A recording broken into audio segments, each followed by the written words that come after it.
Hello friends, मैं Ranjit GS आज तक में एक बार फिर से आपका स्वागत करता हूं।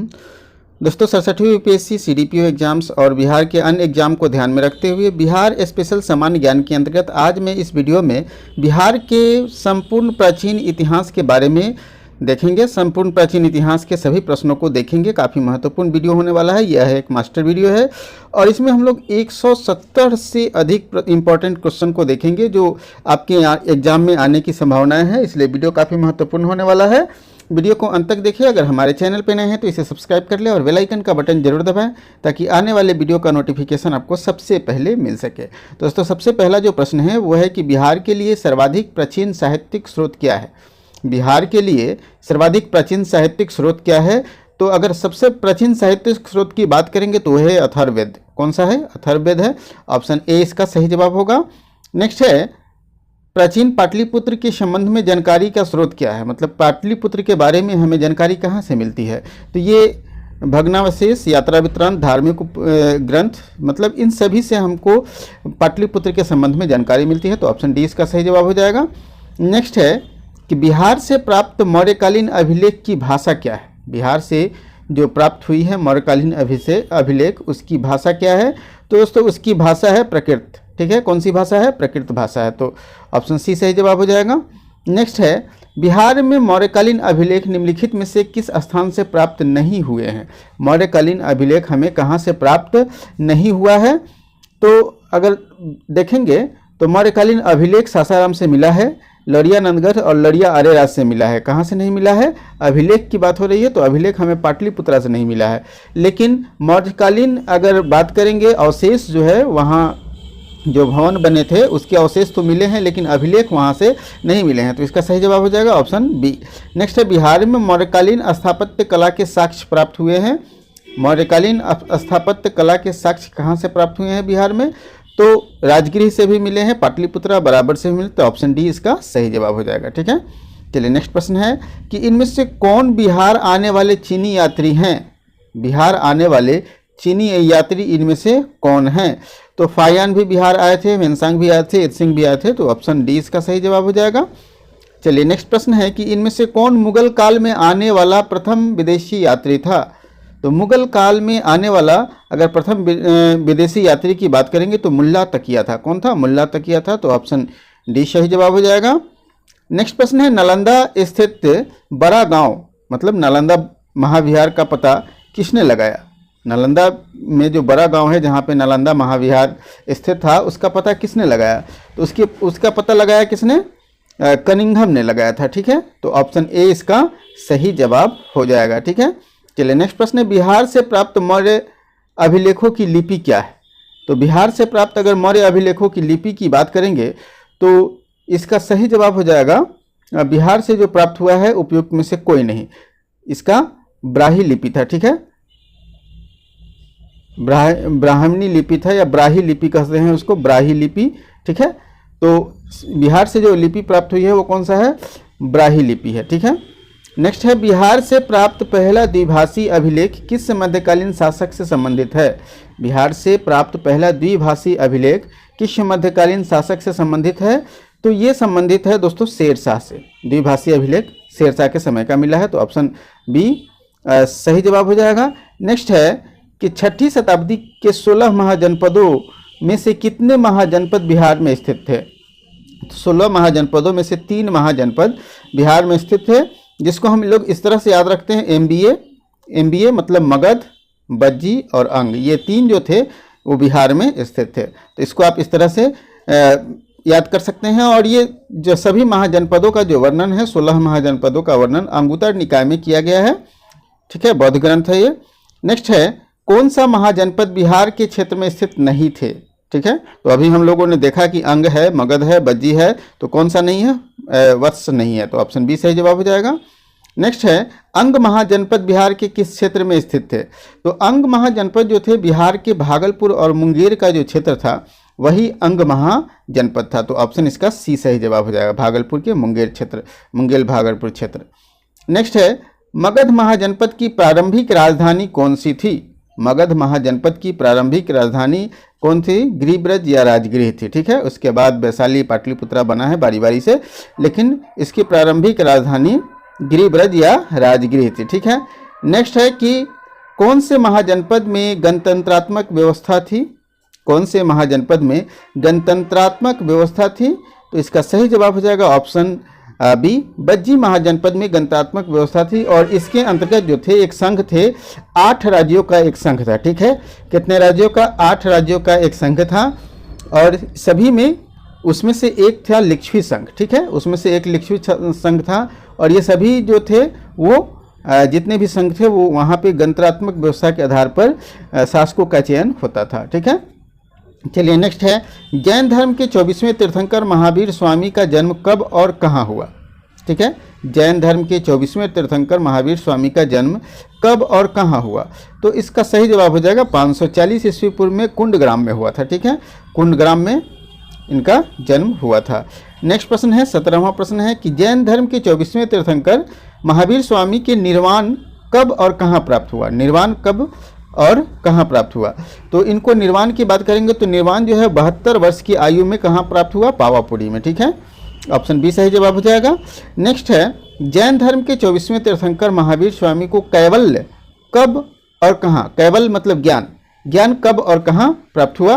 तो ज्ञान प्राप्ति की बात करेंगे तो ज्ञान प्राप्त हुआ 42 वर्ष की आयु में जिम्भिक ग्राम में। कहाँ प्राप्त हुआ इनको ज्ञान? जिम्भिक ग्राम में प्राप्त हुआ। ठीक है, तो ऑप्शन इसका सी सही जवाब हो जाएगा। नेक्स्ट है, जैन धर्म के 24वें तीर्थंकर महावीर स्वामी ने अपना अंतिम उपदेश कहाँ दिया था? अपना अंतिम उपदेश की बात हो रही है, तो अंतिम उपदेश इन्होंने कहाँ दिया था? पावापुरी में दिया था, जहाँ इनको निर्वाण की प्राप्ति हुई है। ठीक है, नेक्स्ट है, प्रथम जैन संगति की अध्यक्षता किसकी अध्यक्षता में आयोजित किया गया? प्रथम जैन संगति किसकी अध्यक्षता में आयोजित किया गया? तो इसका सही जवाब हो जाएगा स्थूलभद्र। ठीक है, स्थूलभद्र की अध्यक्षता में ये आयोजित किया गया, तो ऑप्शन इसका डी सही जवाब हो जाएगा। नेक्स्ट है, प्रथम जैन संगति का आयोजन कहाँ और किसके शासनकाल में हुआ? ठीक है, प्रथम जैन संगति का आयोजन कहाँ और किसके शासनकाल में हुआ? तो प्रथम जैन संगति का जो मतलब प्रथम जैन संगति हुआ था पाटलिपुत्रा में। ठीक है, और ये किसके शासनकाल में हुआ था? चंद्रगुप्त मौर्य के शासनकाल में हुआ था। ऑप्शन सी सही जवाब हो जाएगा। नेक्स्ट है, गौतम बुद्ध गृह त्याग के पश्चात सर्वप्रथम कहाँ गए थे? ठीक है, तो गौतम बुद्ध जो है गृह त्यागने के बाद सबसे पहले वैशाली पहुंचे थे अलार कलाम के पास। ठीक है, अलार कलाम उनके प्रथम गुरु थे, उन्होंने अलार कलाम से शिक्षा प्राप्त की थी, तो ऑप्शन बी सही जवाब हो जाएगा। नेक्स्ट है, गौतम बुद्ध के शिक्षाओं का संकलन सुत और विनय पिटक के रूप में किस बौद्ध संगति के समय हुआ था? ठीक है, तो ये जो है 23वें प्रश्न का सही जवाब हो जाएगा ऑप्शन ए, प्रथम बौद्ध संगति में ही इसका आयोजन हुआ था और प्रथम बौद्ध संगति 483 ईस्वी पूर्व में हुआ था। ठीक है, और कहाँ हुआ था आप हमें कमेंट में बताएंगे। ऐसे मैं बता देता हूँ कि यह राजगृह में हुआ था। कहाँ हुआ था? राजगृह में हुआ था। चलिए नेक्स्ट है, बौद्ध धर्म का विभाजन स्थविर और महासंघी के रूप में किस बौद्ध संगति में हुआ था? ठीक है, बौद्ध धर्म का विभाजन स्थविर और महासंघी के रूप में कब हुआ था? तो ये हुआ था द्वितीय बौद्ध संगति में। द्वितीय बौद्ध संगति का आयोजन कालाशोक के शासनकाल में वैशाली में किया गया था। कहाँ किया गया, कब किया था? ये वैशाली में किया गया था। ठीक है, चलिए नेक्स्ट प्रश्न की ओर बढ़ते हैं। महाजनपद युग में पावापुरी किसकी राजधानी थी? महाजनपद युग में पावापुरी किसकी राजधानी थी? तो पावापुरी मल्लों की राजधानी थी। किसकी राजधानी थी? मल्लों की राजधानी थी, तो ऑप्शन सी सही जवाब हो जाएगा। चलिए नेक्स्ट है, प्रसिद्ध बौद्ध सरीपुत्र का जन्म हुआ था। कहाँ हुआ था? प्रसिद्ध बौद्ध सरीपुत्र का जन्म हुआ था, तो ये हुआ था नालंदा में, तो ऑप्शन ए सही जवाब हो जाएगा। नेक्स्ट है, बिहार में आदि मानव के निवास के प्रारंभिक साक्ष्य कहाँ से प्राप्त हुए हैं? ठीक है, बिहार में आदि मानव के निवास के प्रारंभिक साक्ष्य कहाँ से प्राप्त हुए हैं? तो ये नालंदा और मुंगेर जिले से प्राप्त हुए हैं, ऑप्शन ए सही जवाब हो जाएगा। नेक्स्ट है, बिहार में मध्यवर्ती प्रस्तर युग के साक्ष्य कहाँ से प्राप्त हुए हैं?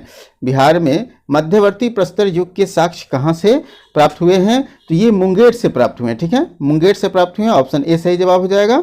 नेक्स्ट है, पहला मुगल शासक कौन था जिसका अभिलेख बिहार में मिला है?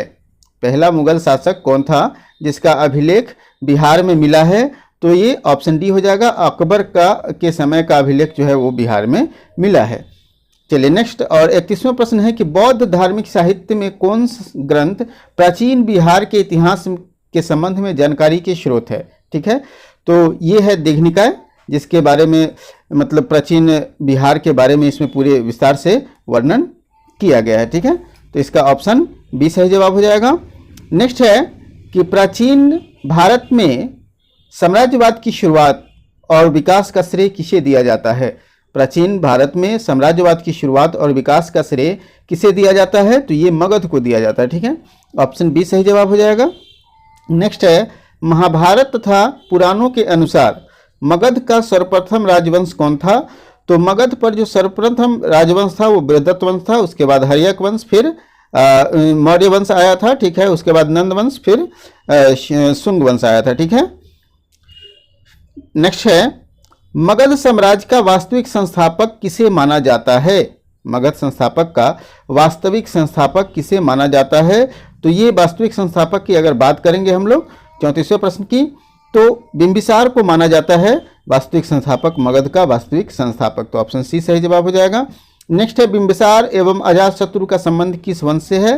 तो बिंबिसार और अजातशत्रु दोनों का संबंध जो है वो हर्यक वंश से है। तो ऑप्शन ए सही जवाब हो जाएगा। नेक्स्ट है कि राजगीर में दुर्ग एवं स्तूप की स्थापना किस शासक ने की थी। राजगीर में दुर्ग एवं स्तूप की स्थापना किस शासक ने की थी, तो ये अजातशत्रु ने किया था। ठीक है, ऑप्शन इसका डी सही जवाब हो जाएगा।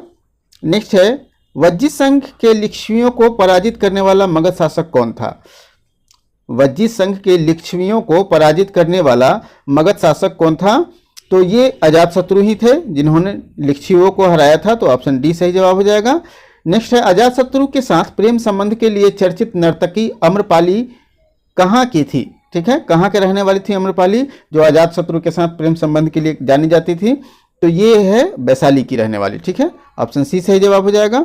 नेक्स्ट है प्रथम मगध साम्राज्य का उत्कर्ष किस शताब्दी में हुआ। प्रथम मगध साम्राज्य का उत्कर्ष किस शताब्दी में हुआ, तो इसका सही जवाब हो जाएगा ईसा पूर्व 6ठी शताब्दी में। ऑप्शन बी सही जवाब हो जाएगा। नेक्स्ट है पाटलिपुत्र नगर की स्थापना किस शासक ने किया।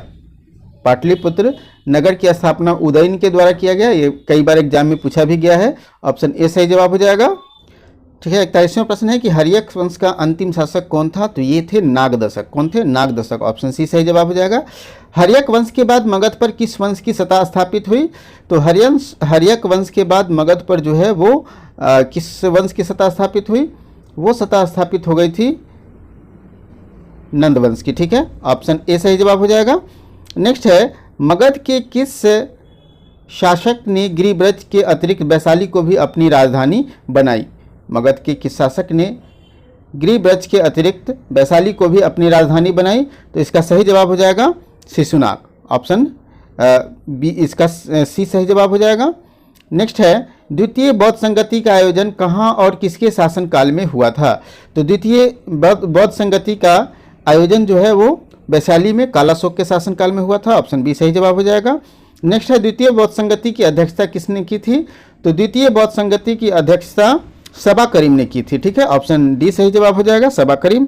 नेक्स्ट है प्रथम बौद्ध संगति का आयोजन कहाँ और किसके शासनकाल में हुआ था, तो प्रथम बौद्ध संगति का आयोजन जो है पटना में हुआ था, पाटलिपुत्रा में, अजातशत्रु के शासनकाल में। नेक्स्ट है नंद वंश के संस्थापक कौन थे, तो नंद वंश के संस्थापक जो थे वो महापद नंद थे। ठीक है, ऑप्शन ए सही जवाब हो जाएगा। नेक्स्ट है मगध में कलिंग विजय का सर्वप्रथम किसने लिया था। मगध साम्राज्य में कलिंग का विलय सर्वप्रथम किसने किया था, तो कलिंग का विलय जो है सबसे पहले महापद नंद के द्वारा ही किया गया था। तो ऑप्शन डी सही जवाब हो जाएगा। तो मगध साम्राज्य के कौन सा राजा जो था वो सिकंदर के समकालीन था, तो सिकंदर के समकालीन थे। नंद वंश के अंतिम शासक भी थे, ये घनानंद थे। तो ऑप्शन सी सही जवाब हो जाएगा। नेक्स्ट है मौर्य साम्राज्य की स्थापना कब और किसने की थी, तो मौर्य साम्राज्य की स्थापना की अगर बात करेंगे तो किसने किया था और कब किया था, तो ये 320 ईस्वी पूर्व में चंद्रगुप्त मौर्य ने किया था। तो ऑप्शन डी सही जवाब हो जाएगा। नेक्स्ट है यूनानी दूत मेगास्थनीज किसके समय में पाटलिपुत्र आया था, तो मेगास्थनीज जो है वो आया था किसके शासनकाल में, चंद्रगुप्त मौर्य के शासनकाल में आया था। तो ऑप्शन ए सही जवाब हो जाएगा। नेक्स्ट है यूनानी दूत मेगास्थनीज कब पाटलिपुत्रा आया, ये कब पाटलिपुत्रा आया था, तो ये आया था 315 ईस्वी पूर्व में, ठीक है, 315 ईस्वी पूर्व में ये पाटलिपुत्र आया था। तो ऑप्शन इसका बी सही जवाब हो जाएगा। नेक्स्ट है, यूनानी दूत मेगास्थनीज को पाटलिपुत्रा चंद्रगुप्त मौर्य के दरबार में किसने भेजा था? ठीक है, तो चंद्रगुप्त मौर्य के दरबार में भेजा था सेल्यूकस निकेटर ने, तो ऑप्शन सी सही जवाब हो जाएगा। नेक्स्ट है, चंद्रगुप्त मौर्य को भारत का मुक्तिदाता क्यों कहा जाता है? ठीक है, तो भारत का मुक्तिदाता इसको इसलिए कहा जाता है क्योंकि इन्होंने यूनानियों को पराजित करके उससे यूनानियों से मुक्ति दिला दिया था, इसीलिए इनको भारत का मुक्तिदाता भी कहा जाता है। नेक्स्ट है, वह साहित्यिक स्रोत जिसमें पाटलिपुत्रा के प्रशासन का वर्णन किया गया है, वह साहित्यिक स्रोत जिसमें पाटलिपुत्रा के प्रशासन का वर्णन किया गया है, तो वो है इंडिका। ठीक है, ये मेगास्थनीज के द्वारा लिखा गया पुस्तक है इंडिका, जिसमें नगर प्रशासन से लेकर पाटलिपुत्रा के प्रशासन का विस्तार से वर्णन किया गया है। नेक्स्ट है, नंद वंश के पश्चात मगध पर किस वंश की सत्ता स्थापित हुई? तो नंद वंश के अंतिम शासक जो थे वो घनानंद, जिनको पराजित करके चंद्रगुप्त मौर्य ने मौर्य वंश की स्थापना की थी, तो ऑप्शन ए सही जवाब हो जाएगा। नेक्स्ट है, मौर्य वंश के इतिहास को जानने का प्रमुख स्रोत क्या है? तो मौर्य वंश के इतिहास को जानने का अगर स्रोत बात करेंगे तो अर्थशास्त्र भी है, इंडिका भी है, मुद्रा राक्षस भी है, तो ये ऑप्शन डी सही जवाब हो जाएगा। उपरोक्त सभी मौर्य वंश के इतिहास को जानने का प्रमुख स्रोत इनमें से कौन नहीं है? ठीक है, तो अगर इनमें से बात करेंगे कि कौन नहीं है, तो ये हो जाएगा जूनागढ़ का, ये हो जाएगा प्रयाग प्रशस्ति लेख। ठीक है, कौन सा? प्रयाग प्रशस्ति लेख, जिसमें गुप्त के बारे में वर्णन किया गया है, गुप्त शासन के बारे में वर्णन किया गया है, इसमें मौर्य का वर्णन नहीं है। नेक्स्ट है, मौर्य वंश के किस शासक के दरबार में आजीवक भविष्यवक्ता पिंगल वत्स रहता था? मौर्य वंश के किस शासक के दरबार में आजीवक भविष्यवक्ता पिंगल वत्स रहता था? तो पिंगल वत्स रहता था बिंदुसार के दरबार में, ऑप्शन बी सही जवाब हो जाएगा। नेक्स्ट है, अशोक के किस अभिलेख में अपने पड़ोसियों संग मैत्रीपूर्ण संबंध स्थापित करने का उल्लेख किया गया है? तो अपने पड़ोसियों संग मैत्रीपूर्ण संबंध स्थापित करने का उल्लेख जो है वो 13वें शिलालेख में किया गया है, ऑप्शन सी सही जवाब हो जाएगा। नेक्स्ट है, अशोक के शासनकाल में बौद्ध संगति का आयोजन किया गया कहाँ पर? तो बौद्ध संगति का आयोजन अशोक के शासनकाल में अगर बात करेंगे तो अशोक के शासनकाल में बौद्ध संगति का आयोजन जो है, तृतीय बौद्ध संगति का आयोजन हो गया था पाटलिपुत्रा में। ठीक है, तो ऑप्शन सी सही जवाब हो जाएगा। नेक्स्ट है, अशोक के शासनकाल में किस तृतीय बौद्ध संगति का आयोजन कब किया गया था? ठीक है, तो कब किया गया था ये तृतीय बौद्ध संगति का आयोजन? ये किया गया था 251 ईस्वी पूर्व में। ठीक है, याद रखेंगे बौद्ध संगति पहला बौद्ध संगति जो है वो राजगृह में हुआ, ठीक है, दूसरा वैशाली में हुआ, तीसरा जो है वो कहाँ हुआ था? पटना में, और चौथा जो है वो कश्मीर में हुआ था। ठीक है, चलिए नेक्स्ट है, अशोक के शासनकाल में किस तृतीय बौद्ध संगति का आयोजन किया गया, उसकी अध्यक्षता किसने किया था? तो अशोक के शासनकाल में जो तीसरी बौद्ध संगति का आयोजन किया गया उसकी अध्यक्षता करने वाले थे मोगलीपुत तिस। कौन थे? मोगलीपुत तिस, तो ऑप्शन डी सही जवाब हो जाएगा। नेक्स्ट है, अशोक धम्म था, अशोक का धम्म क्या है? अशोक का धम्म क्या है? तो ये एक नैतिक आचार संहिता है, ऑप्शन ए सही जवाब हो जाएगा। नेक्स्ट है, मौर्य साम्राज्य का केंद्रीय न्यायालय कहाँ स्थित था? मौर्य साम्राज्य का केंद्रीय न्यायालय कहाँ स्थित था? तो मौर्य साम्राज्य के केंद्रीय न्यायालय की बात करेंगे तो ये पाटलिपुत्रा में स्थित था। ठीक है, ऑप्शन बी सही जवाब हो जाएगा। नेक्स्ट है, अशोक ने अपने धम्म यात्रा के अंतर्गत सर्वप्रथम कहाँ की यात्रा की? तो सबसे पहले उन्होंने बोधगया की यात्रा किया था, ऑप्शन सी सही जवाब हो जाएगा। नेक्स्ट है, अशोक ने अपने धम्म यात्रा के अंतर्गत बोधगया की यात्रा अपने राज्याभिषेक के किस वर्ष में की थी? तो अपने राज्याभिषेक के किस वर्ष में अशोक ने धम्म यात्रा की थी? तो ये 10वें वर्ष में की थी। ठीक है, ऑप्शन सी सही जवाब इसका हो जाएगा। ठीक है, नेक्स्ट है, अशोक के स्तंभ लेख बिहार के किस जिले से प्राप्त हुए हैं? अशोक के स्तंभ लेख बिहार के किस जिले से प्राप्त हुए हैं? तो ये चंपारण से प्राप्त हुए हैं। ठीक है, नेक्स्ट है, निम्न में से कौन से अशोक के स्तंभ बिहार से नहीं प्राप्त हुए हैं? इनमें से कौन सा स्तंभ लेख बिहार से नहीं प्राप्त हुए हैं? तो लौरिया आर्यराज, लौरिया नंदगढ़, रामपुरवा, इसका सही जवाब हो जाएगा ऑप्शन डी रुक्मिणीदई, जो बिहार से प्राप्त नहीं हुए हैं। चलिए नेक्स्ट है, चंद्रगुप्त मौर्य का राजप्रसाद स्थित था कहाँ? तो चंद्रगुप्त मौर्य के राजप्रसाद की बात करेंगे तो ये कुम्हरार वैशाली में है, कुम्हरार पटना में है। ठीक है, तो ऑप्शन बी सही जवाब हो जाएगा इसका। नेक्स्ट है, चंद्रगुप्त मौर्य का राजप्रसाद मुख्यतः बना था तो चंद्रगुप्त मौर्य का राजप्रसाद अगर बात करेंगे तो ये लकड़ियों से बना था। किससे बना था? और काफ़ी भव्य भी था, तो ऑप्शन सी सही जवाब हो जाएगा। नेक्स्ट है, चंद्रगुप्त मौर्य का राजप्रसाद मुख्यतः कितने स्तंभों से बना था, स्तंभों पर टिका हुआ था? तो ये 80 स्तंभों पर टिका हुआ था। ठीक है, ऑप्शन ए सही जवाब हो जाएगा। नेक्स्ट है, चंद्रगुप्त मौर्य के दरबार में किसने कहा था कि यह मानव निर्मित नहीं बल्कि देव निर्मित है? किसने कहा था ये? तो ये कहा था फाहियान ने। किसने कहा था? फाहियान ने कहा था कि चंद्रगुप्त मौर्य का दरबार जो है वो मानव निर्मित नहीं है बल्कि देव निर्मित है। ठीक है। नेक्स्ट है, मेगास्थनीज चंद्रगुप्त मौर्य के दरबार में कितने वर्षों तक रहा? मेगास्थनीज चंद्रगुप्त मौर्य के दरबार में 7 वर्षों तक रहा, तो ऑप्शन डी सही जवाब हो जाएगा। नेक्स्ट है, किस मौर्य शासक ने बराबर के पहाड़ियों में आजीवकों के लिए गुफाओं का निर्माण कराया? तो ये आजीवकों के लिए बराबर के पहाड़ियों में गुफाओं का निर्माण अशोक ने करवाया था। ठीक है, ऑप्शन सी सही जवाब हो जाएगा। नेक्स्ट है कि मौर्य शासक ने बराबर के पहाड़ियों में आजीवकों के लिए गुफाओं का निर्माण करवाया। इनमें से कौन सा गुफा जो है वो अशोक ने नहीं बनवाया था? ठीक है, तो सुदामा गुफा बनवाया था, विश्व झोपड़ी बनवाया था, कर्ण गुफा बनवाया गया था, तो इसमें ऑप्शन सी हो जाएगा, गोपी गुफा। ठीक है, ये अशोक के द्वारा नहीं बनवाया गया था। नेक्स्ट है, किस मौर्य शासक ने नागार्जुन के पहाड़ियों में गोपी गुफा का निर्माण करवाया? किस मौर्य शासक ने नागार्जुन की पहाड़ियों में गोपी गुफा का निर्माण करवाया? तो गोपी गुफा बनवाने वाले थे अशोक दशरथ। ठीक है, कौन है? दशरथ इसका सही जवाब हो जाएगा। नेक्स्ट है, मौर्यकालीन चामर ग्रहणी यक्षिणी की मूर्ति कहाँ से प्राप्त हुई है? मौर्यकालीन चामर ग्रहणी यक्षी की मूर्ति कहाँ से प्राप्त हुई है? तो ये प्राप्त हुई है दीदारगंज। ठीक है, ऑप्शन सी सही जवाब हो जाएगा। नेक्स्ट है, बिहार के किस स्थान से मौर्य काल में बने जैन तीर्थंकर की मूर्ति कहाँ से प्राप्त हुई है? तो जैन तीर्थंकर की मूर्ति प्राप्त हुई है लोहानीपुर पटना से। कहाँ से? लोहानीपुर पटना से, तो ऑप्शन बी सही जवाब हो जाएगा। पाटलिपुत्र के नगर प्रशासन का विस्तार से वर्णन किया गया है, तो ये मेगास्थनीज के द्वारा अपनी पुस्तक इंडिका में इसका विस्तार से वर्णन किया गया है। नेक्स्ट है, पाटलिपुत्र के नगर निर्माण तथा सुंदरता का विस्तार से वर्णन किया है किसने? मेगास्थनीज ने किया है। नेक्स्ट है, किसके शासनकाल में मिस्र के राजा फिलाडेल्फस का राजदूत डियोनिसियस पाटलिपुत्र की यात्रा पर आया था? तो ये बिंदुसार के शासनकाल में आया था। कब आया था? बिंदुसार के शासनकाल में डियोनिसियस आया था, तो ऑप्शन इसका सी सही जवाब हो जाएगा। नेक्स्ट है, निम्न में से वह स्तंभ कौन सा है जिसमें अशोक ने स्वयं को मगध का सम्राट बताया है? ठीक है, अशोक ने स्वयं को मगध का सम्राट किस स्तंभ लेख में बताया है? तो ये सही जवाब हो जाएगा, ऑप्शन डी, भाब्रू अभिलेख में बताया है।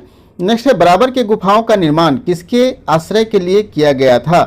तो बराबर के गुफाओं का निर्माण जो है आजीवकों को रहने के लिए किया गया था, तो ऑप्शन ए सही जवाब हो जाएगा। नेक्स्ट है कि मौर्य साम्राज्य के संबंध में कौन सा कथन सही है? मौर्य साम्राज्य के संबंध में केंद्रीय शासन व्यवस्था, कठोर शासन व्यवस्था, करों का बोझ, तो इसका सही जवाब हो जाएगा ऑप्शन डी। ठीक है। नेक्स्ट है, अशोक के संबंध में कौन सा कथन सही है? तो धर्म विजय की नीति अपनाई, सही है। विदेशों से संबंध स्थापित किए, सही है। प्रजा हित के उपाय किए भी सही है, तो ऑप्शन डी सही जवाब हो जाएगा। नेक्स्ट है कि धम्म महामात के क्या अर्थ हैं? धम्म महामात के क्या अर्थ हैं? तो इसका सही जवाब हो जाएगा ऑप्शन डी। धम्म महामात का अर्थ है धर्म नीति का क्रियान्वयन करना, प्रजा के बीच दान का वितरण करना, प्रजा के हित के उपाय के लिए करना, तो ये सभी काम था धम्म महामात का, तो ऑप्शन डी सही जवाब हो जाएगा। नेक्स्ट है, मौर्यकालीन शासक में रज्जुक कौन थे? मौर्यकालीन शासक में रज्जुक कौन थे? तो रज्जुक एक न्यायिक अधिकारी हुआ करता था। ठीक है, तो ऑप्शन इसका बी सही जवाब हो जाएगा। नेक्स्ट है, अशोक के धम्म नीति की जानकारी हमें मिलती है, किससे मिलती है?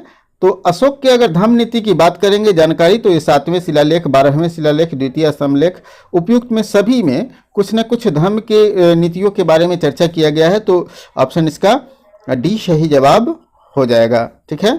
नेक्स्ट है, अशोक के किस अभिलेख में दान और धम्म दान में अंतर स्पष्ट किया गया है? दान और धम्म दान में अंतर स्पष्ट किया गया है 9वें शिलालेख में। ठीक है, तो ऑप्शन इसका सी सही जवाब हो जाएगा। नेक्स्ट है, मौर्य वंश के पतन का कारण इनमें से कौन सा नहीं है? मौर्य वंश के पतन का कारण इनमें से कौन सा नहीं है? तो आर्थिक संकट वाली बात तो थी नहीं, अयोग्य शासक और प्रांतीय विद्रोह, धार्मिक कारण, ये सभी हो सकते हैं। तो इसका सही जवाब हो जाएगा ऑप्शन बी। ठीक है, नेक्स्ट है मौर्य वंश के पतन के बाद मगध पर किस वंश का शासन प्रारंभ हुआ? तो मौर्य वंश के बाद क्या आया? पुष्यमित्र शुंग ने शुंग वंश की स्थापना की। तो ऑप्शन ए सही जवाब हो जाएगा। नेक्स्ट है मौर्य वंश का अंतिम शासक कौन था? तो ये बृहद्रथ थे। मौर्य वंश के अंतिम शासक जो थे वो कौन थे? बृहद्रथ थे। तो ऑप्शन डी सही जवाब हो जाएगा। शुंग वंश के संस्थापक कौन थे? तो ये पुष्यमित्र शुंग थे। ऑप्शन ए सही जवाब हो जाएगा। नेक्स्ट है किस शुंग शासक ने पाटलिपुत्र स्थित कुक्कुटराम विहार को 3 बार नष्ट कर दिया? किस शुंग शासक ने कुक्कुटराम विहार को 3 बार नष्ट कर दिया? तो ये थे पुष्यमित्र। ठीक है, पुष्यमित्र शुंग ने उसको 3 बार नष्ट कर दिया था। तो ऑप्शन डी सही जवाब हो जाएगा। नेक्स्ट है मगध पर प्रथम ब्राह्मण साम्राज्य की स्थापना किसने की? तो मगध पर अगर प्रथम ब्राह्मण साम्राज्य की स्थापना की बात करेंगे तो ये पुष्यमित्र शुंग के द्वारा ही किया गया था। तो ऑप्शन डी सही जवाब हो जाएगा। शुंग वंश के पश्चात मगध पर किस वंश की स्थापना हुई? तो शुंग वंश की अगर स्थापना की बात करेंगे तो शुंग वंश के बाद कण्व वंश की स्थापना हुई। तो ऑप्शन इसका सी सही जवाब हो जाएगा। उसके बाद शुंग वंश के अंतिम शासक कौन था? ठीक है, शुंग वंश के अंतिम शासक था देवभूति। तो इसका सही जवाब क्या हो जाएगा? ऑप्शन ए सही जवाब हो जाएगा।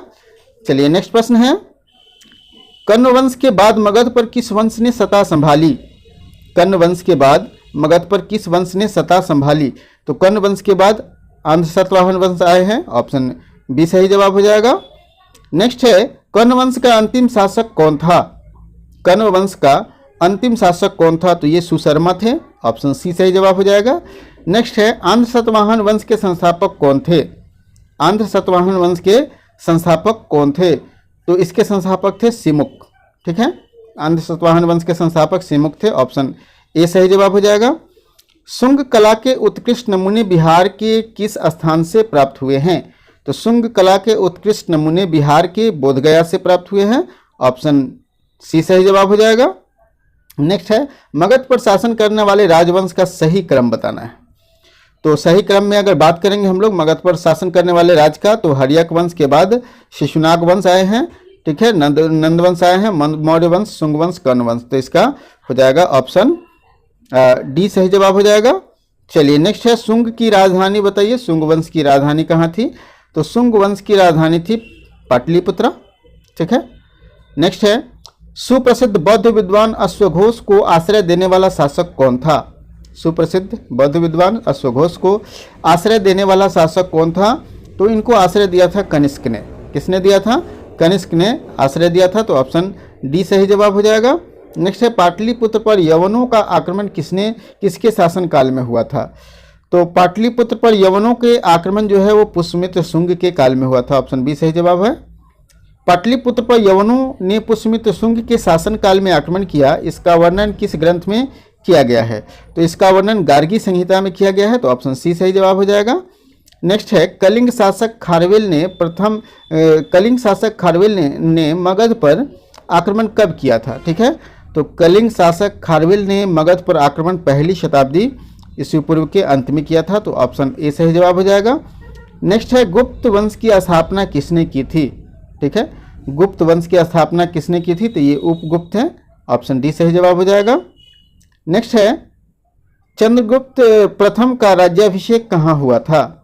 चंद्रगुप्त प्रथम का राज्याभिषेक कहाँ हुआ था? तो ये पाटलिपुत्रा में हुआ था। ठीक है, ऑप्शन बी सही जवाब हो जाएगा। नेक्स्ट है गुप्त वंश की किस शासक ने स्वयं को लिच्छवी दौहित्र कहा था? गुप्त वंश के किस शासक ने स्वयं को लिच्छवी दौहित्र कहा था? तो ये ऑप्शन सी सही जवाब हो जाएगा। इसका किसने कहा था? समुद्रगुप्त ने कहा था। ठीक है, नेक्स्ट है बिहार में गुप्त शक्ति के संगठन का श्रेय किसे दिया जाता है? बिहार में गुप्त शक्ति के संगठन का श्रेय दिया जाता है चंद्रगुप्त विक्रमादित्य को। तो ऑप्शन बी सही जवाब हो जाएगा। नेक्स्ट है श्रीलंका के राजा अमेघवर्मन ने गया में एक बौद्ध मठ स्थापित करने के लिए अनुमति गुप्त वंश के किस शासक से मांगी थी? तो ये समुद्रगुप्त से मांगी थी। ठीक है, ऑप्शन सी सही जवाब हो जाएगा। नेक्स्ट है नालंदा महाविहार के संस्थापक कौन थे? तो नालंदा महाविहार के संस्थापक जो थे वो कुमारगुप्त थे। ऑप्शन डी सही जवाब हो जाएगा। बोधगया के महाबोधि मंदिर का निर्माण किसके काल में हुआ है? तो महाबोधि मंदिर का निर्माण की बात करेंगे तो ये गुप्तों के काल में हुआ है, ऑप्शन सी सही जवाब हो जाएगा। चीनी यात्री फाहियान किसके शासन काल में बिहार का दौरा किया था, बिहार की यात्रा पर आए थे? तो चीनी यात्री फाहियान जो है वो चंद्रगुप्त विक्रमादित्य या चंद्रगुप्त द्वितीय के शासनकाल में आए थे बिहार। चीनी यात्री फाहियान किसके समय तक पाटलिपुत्र में रहा, कितने समय तक पाटलिपुत्र में रहा था? तो ये 3 वर्ष रहे थे, ऑप्शन ए सही जवाब हो जाएगा। नालंदा विश्वविद्यालय किस लिए प्रसिद्ध है? तो नालंदा विश्वविद्यालय जो है वो बौद्ध दर्शन के लिए प्रसिद्ध है, ऑप्शन इसका सी सही जवाब हो जाएगा। नेक्स्ट है बिहार में बौद्ध विहार का प्रमुख केंद्र था, तो ये सभी थे, नालंदा थे, विक्रमशिला थे, उदंतपुरी थे, तो ऑप्शन डी सही जवाब हो जाएगा। नेक्स्ट है गुप्त काल की एक सुंदर कार्तिकेय की मूर्ति बिहार के किस जिले से प्राप्त हुई है? तो गुप्त काल की एक सुंदर कार्तिकेय की मूर्ति अगर प्राप्त की बात करेंगे तो बिहार के ये शाहाबाद से प्राप्त हुए हैं, ऑप्शन ए सही जवाब हो जाएगा। बिहार के किस जिले से 7.5 फीट ऊंची बुद्ध देव की एक पीतल की प्रतिमा प्राप्त हुई है? तो ये प्राप्त हुई है सुल्तानगंज से, ठीक है, कहाँ से? सुल्तानगंज से, तो ऑप्शन डी सही जवाब हो जाएगा। बिहार के राजगीर में स्थित मणि मंदिर में पत्थर पर खोदते हुए गणेश, विष्णु, नाग, नागिन के चित्र हैं, यह किस काल के हैं? तो ये भी गुप्त काल के ही हैं, तो ऑप्शन सी सही जवाब हो जाएगा। नेक्स्ट है गुप्त काल में तीर भक्ति मतलब वर्तमान दरभंगा, तीर भक्ति जो है वो वर्तमान दरभंगा को उस समय तीर भक्ति कहा जाता था, के राज्यपाल कौन थे? तो तीर भक्ति के राज्यपाल थे गोविंद गुप्त। कौन थे? गोविंद गुप्त, जो ऑप्शन ए सही जवाब हो जाएगा। किस गुप्त शासक को भारत का नेपोलियन कहा जाता है? तो भारत का नेपोलियन कहा जाता है समुद्रगुप्त को, ठीक है, ऑप्शन बी सही जवाब हो जाएगा। नेक्स्ट है किस गुप्त शासक ने सौराष्ट्र एवं मालवा क्षेत्र पर विजय हासिल की? सौराष्ट्र एवं मालवा क्षेत्र पर विजय हासिल करने वाले हैं चंद्रगुप्त द्वितीय या चंद्रगुप्त विक्रमादित्य, ठीक है। नेक्स्ट है किस गुप्त शासक ने दक्षिण भारत पर सफल सैनिक अभियान किए? तो सफल सैनिक अभियान किए थे समुद्रगुप्त ने, ठीक है, ऑप्शन बी सही जवाब हो जाएगा। नेक्स्ट है प्रयाग प्रशस्ति में किस सम्राट के विजय के अभियानों की चर्चा है? तो प्रयाग प्रशस्ति में चर्चा है किसके? समुद्रगुप्त के विजय के अभियानों का, तो ऑप्शन बी सही जवाब हो जाएगा। प्रयाग प्रशस्ति के रचयिता कौन है? तो प्रयाग प्रशस्ति के रचयिता हैं हरिसेन, ठीक है, ऑप्शन ए सही जवाब हो जाएगा, ठीक है। नेक्स्ट है गुप्त साम्राज्य के पतन के क्या कारण था? तो गुप्त साम्राज्य के अगर पतन की बात करेंगे तो ये सभी उपरोक्त कारण थे, हुनों का आक्रमण, प्रशासन की सामंतवादी व्यवस्था, कमजोर शासक, तो ये सभी जवाब हो जाएंगे सही। नेक्स्ट है मगध पर मिहिर कुल का आक्रमण किस शासक के समय में हुआ था? तो मगध पर मिहिर कुल ने आक्रमण किया था नरसिंह गुप्त के समय में, तो ऑप्शन सी सही जवाब हो जाएगा। निम्न में से कौन से विद्वान गुप्तकालीन नहीं थे? निम्न में से कौन से विद्वान जो है वो गुप्तकालीन नहीं थे? तो इसका आर्यभट्ट ये गुप्तकालीन नहीं थे, ठीक है, तो इसका सही जवाब हो जाएगा ऑप्शन बी, ठीक है। चलिए नेक्स्ट प्रश्न की ओर बढ़ते हैं, और नेक्स्ट प्रश्न है गुप्त संवत प्रारंभ हुआ? तो गुप्त संवत कब प्रारंभ हुआ है? गुप्त संवत प्रारंभ हुआ है 320 ईस्वी में, ठीक है। नेक्स्ट है आर्यभट्ट का संबंध किस नगर से है? ठीक है, आर्यभट्ट का संबंध किस नगर से है? तो आर्यभट्ट का संबंध जो है वो पाटलिपुत्रा नगर से है। चलिए नेक्स्ट है चीनी यात्री इत सिंह बिहार की यात्रा पर कब आया था? चीनी यात्री इत सिंह बिहार की यात्रा पर कब आया था? तो ये 673 ईस्वी पूर्व में आया था, ठीक है। चलिए नेक्स्ट है चीनी यात्री इत सिंह कितने वर्षों तक नालंदा विश्वविद्यालय में शिक्षा ग्रहण की? चीनी यात्री इत सिंह जो था वो कितने वर्षों तक नालंदा विश्वविद्यालय में शिक्षा ग्रहण की?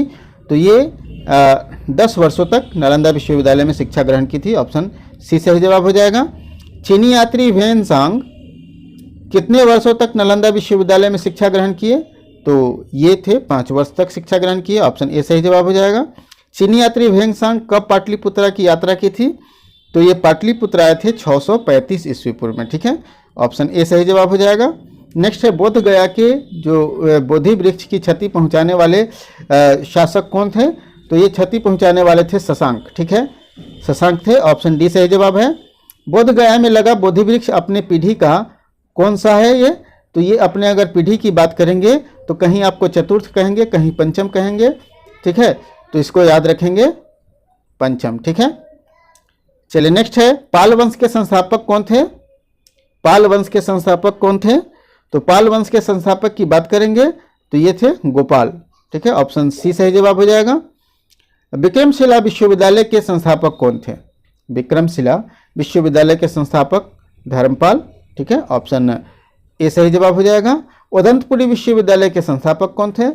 तो उदंतपुरी विश्वविद्यालय जो है वो वर्तमान में कहाँ था? ये वर्तमान में बिहार शरीफ वाला एरिया था, वहाँ था। और विक्रमशिला विश्वविद्यालय जो था वो भागलपुर वाले एरिया में था। ठीक है, तो 44वें प्रश्न का सही जवाब हो जाएगा गोपाल। उदंतपुरी विश्वविद्यालय की स्थापना गोपाल ने करवाई थी। उदंतपुरी विश्वविद्यालय की संस्थापना कहाँ की गई थी? तो अभी बताए थे, बिहार शरीफ के क्षेत्र में। तो ऑप्शन बी सही जवाब हो जाएगा। विक्रमशिला विश्वविद्यालय की स्थापना कहाँ की गई थी? तो ये भागलपुर क्षेत्र में। ऑप्शन डी सही जवाब हो जाएगा। नेक्स्ट है, नालंदा बिहार को आर्थिक अनुदान देने वाले शासक कौन थे? तो नालंदा बिहार को अगर आर्थिक अनुदान की बात करेंगे तो हर्ष ने भी दिए थे, धर्मपाल देवपाल ने भी दिए थे। तो ऑप्शन डी इसका सही जवाब हो जाएगा। तो इस प्रश्न को 48% पढ़ेंगे। ठीक है, किस पाल शासक ने मुंगेर को अपनी राजधानी बनाया? तो मुंगेर को अपनी राजधानी बनाने वाले थे देवपाल। ठीक है, तो ऑप्शन सी सही जवाब हो जाएगा। नेक्स्ट है, किस पाल शासक ने शैलेंद्र वंश के शासक को नालंदा में एक बौद्ध मठ बनाने की अनुमति दी थी? तो बौद्ध मठ बनाने की अनुमति दी थी किसने? देवपाल ने। तो ऑप्शन सी सही जवाब हो जाएगा। नेक्स्ट है, किस पाल शासक ने नालंदा विश्वविद्यालय के खर्च हेतु 200 गांव जो है वो दान में दे दिए थे? तो 200 गांव दान में देने वाले थे धर्मपाल। ऑप्शन बी सही जवाब हो जाएगा। नेक्स्ट है, पाल शासक ने बौद्ध धर्म के किस संप्रदाय को विशेष प्रोत्साहन दिया? तो अगर विशेष प्रोत्साहन की बात करेंगे तो महायान शाखा को दिया गया था। तो ऑप्शन ए सही जवाब हो जाएगा। किस काल में कांसे की मूर्तियों के निर्माण की उन्नत शैली का विकास हुआ? तो कांसे की मूर्तियों के निर्माण की उन्नत शैली का विकास जो है वो पाल काल में हुआ था। तो ऑप्शन डी सही जवाब हो जाएगा। पाल काल में कांसे की मूर्तियों के निर्माण की उन्नत शैली का विकास हुआ, जिसके प्रमुख निर्माता कौन थे? तो ये थे धीमन और बिठपाल। कौन थे? धीमन और बिठपाल। तो ऑप्शन इसका बी सही जवाब हो जाएगा। नेक्स्ट है, पालकालीन कांस्य मूर्ति कला धीमन और बिठपाल कहाँ के रहने वाले थे? तो धीमन और बिठपाल रहने वाले थे नालंदा के। तो ऑप्शन इसका सी सही जवाब हो जाएगा। नेक्स्ट है, पालकालीन कांस्य मूर्तियाँ सांचे में बनी थी, इसका साक्ष्य कहाँ से मिलता है? तो पालकालीन मूर्तियाँ सांचे में बनी थी, इसका साक्ष्य जो है मिलता है नालंदा एवं कुकरिहार से। ठीक है, तो इसका सही जवाब हो जाएगा ऑप्शन ए। नेक्स्ट है कि पालकालीन कांस्य मूर्तियों के कलाकार धीमन एवं बिठपाल किसके समकालीन थे? तो धीमन और बिठपाल किसके समकालीन थे? तो ये धर्मपाल और देवपाल के समकालीन थे। ठीक है, ऑप्शन डी सही जवाब हो जाएगा। नेक्स्ट है, पालकालीन चित्रकला का भित्ति चित्र रूप कहाँ से प्राप्त हुआ है? तो भित्ति चित्र रूप प्राप्त हुआ है नालंदा से। ऑप्शन बी सही जवाब हो जाएगा। नेक्स्ट है, चित्रित पांडुलिपि अष्ट सहसरिका, ठीक है, प्रज्ञा प्रमिता एवं पंचरक्ष किस काल से संबंधित है? तो ये सभी संबंधित है पाल काल से। ठीक है, ऑप्शन सी सही जवाब हो जाएगा। नेक्स्ट है, पाल शासक अपने आदेश कहाँ से प्रसारित करते थे? तो पाल शासक जो है अपने आदेश पाटलिपुत्र से प्रसारित करते थे। ऑप्शन ए सही जवाब हो जाएगा।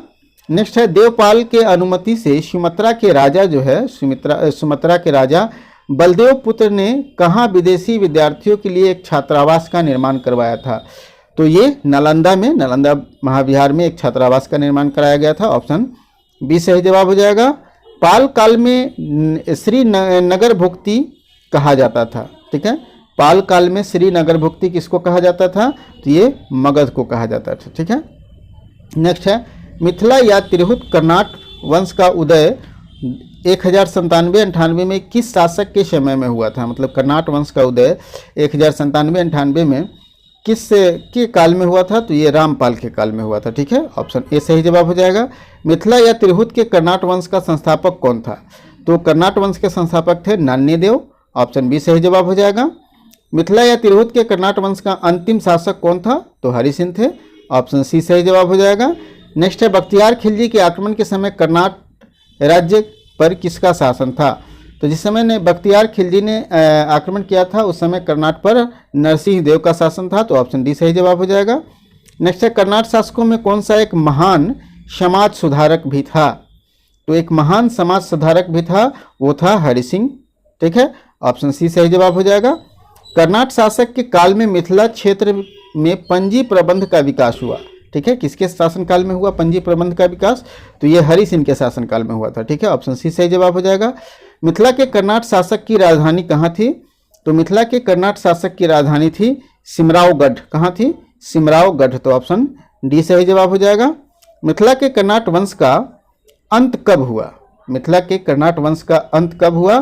तो इनका अंत हो गया था 1378 ईस्वी में। तो ऑप्शन ए सही जवाब हो जाएगा। तिब्बती इतिहासकार धर्मस्वामी तिरहुत कब आया था? तिब्बती इतिहासकार धर्मस्वामी तिरहुत कब आया था? तो ये आया था 1234 ईस्वी में। ठीक है, ऑप्शन बी सही जवाब हो जाएगा। बिहार में पंजी प्रबंध का विकास किसके शासन काल में हुआ था? तो पंजी प्रबंध का विकास जो है वो हुआ था आपको कर्नाट शासक के समय में। तो ऑप्शन सी सही जवाब हो जाएगा। तुर्क सेनापति तुगरिल तुमन द्वारा मिथिला पर आक्रमण की चर्चा किस विदेशी यात्री ने किया है? ठीक है, तुर्क सेनापति तुगरिल तुमन द्वारा मिथिला पर जब आक्रमण किया गया था, इसकी चर्चा किस विदेशी यात्री ने किया है? तो ए, बी और सी दोनों ने, मतलब धर्मस्वामी और मुल्ला तकिया ने भी किया है। ठीक है, नेक्स्ट है और लास्ट प्रश्न है कि तुर्क के सेनापति तुगरिल तुमन द्वारा मिथिला पर आक्रमण के समय कर्नाट शासक कौन था? तो मिथिला पर आक्रमण के समय कर्नाट शासक जो था वो था राम सिंह देव। कौन था? राम सिंह देव। तो ऑप्शन बी सही जवाब हो जाएगा। दोस्तों, हमें पूरी उम्मीद है कि यह वीडियो आपको पसंद आया होगा। वीडियो पसंद आया हो तो लाइक कीजिए और दोस्तों के साथ शेयर कीजिए ताकि उन्हें भी इस वीडियो का लाभ मिले। अगर अभी तक आपने हमारे चैनल को सब्सक्राइब नहीं किया है तो सब्सक्राइब कर लीजिए। बहुत जल्द आपको मध्यकालीन बिहार के इतिहास से संबंधित वीडियो मिल जाएंगे। तो आज के लिए इतना ही, फिर मिलते हैं अगले वीडियो में एक नए टॉपिक के साथ।